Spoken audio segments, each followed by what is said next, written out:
Hello students, today we are going to study Science Part 1 of Standard 10th, Chapter number 4, Effects of Electric Current. Earlier we studied magnetic effect of electric current as well as heating effect of electric current. Also we studied right hand thumb rule, that is Maxwell's corkscrew rule.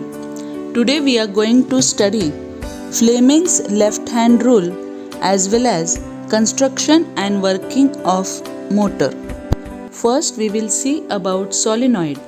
When a copper wire with a resistive coating is wound in a chain of loops like spring, it is called solenoid.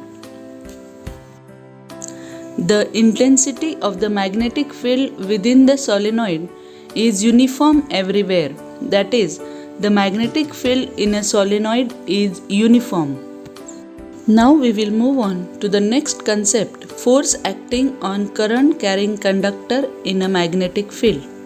A force is exerted on the current carrying conductor.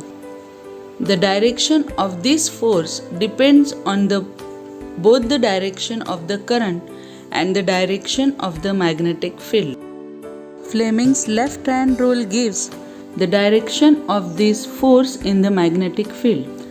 Fleming's left hand rule states that the left hand thumb, index finger and the middle finger are stretched so as to be perpendicular to each other. If the index finger is in the direction of magnetic field and the middle finger points in the direction of the current, then the direction of the thumb is the direction of the force on the conductor, as you can see on the screen.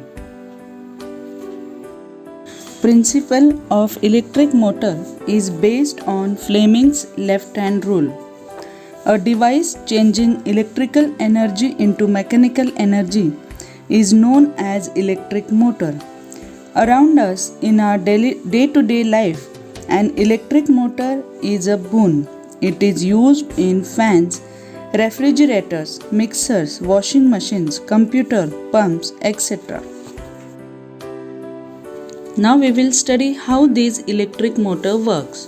So we will study principle, construction and working of electric motor. The electric motor consists of rectangular loop of copper wire having resistive coating, as you can see on the screen. It is placed between the north pole and south pole of a magnet in such a way that its branch AB and CD are perpendicular to the direction of the magnetic field. The two ends of the loops are connected to the two halves, that is X and Y, of the split ring. The two halves of the ring have resistive coating on their inner surface and they are tightly fitted on the axle. The two halves of the split ring X and Y have their outer conducting surface in contact with the two stationary carbon brushes E and F respectively. When the current is completed, as you can see in the figure, the current flows in the branch AB of the loop from A to B through the carbon brushes E and F. Since the direction of the magnetic field is from north pole to south pole, according to the Fleming's left hand rule, a force exerted on the branch AB and pushes it down. The current in the CD branch is in opposite direction to that of AB branch. Therefore, force exerted on the branch CD in the upward direction. Thus the loop and the axle start rotating in an anticlockwise direction.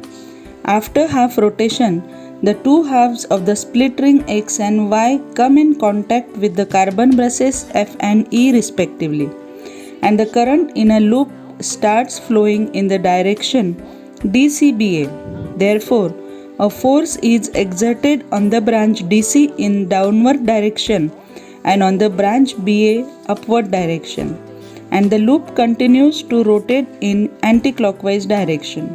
Thus, the current in the loop is reversed after each half rotation and the loop and the axle continue to rotate in the anti-clockwise direction.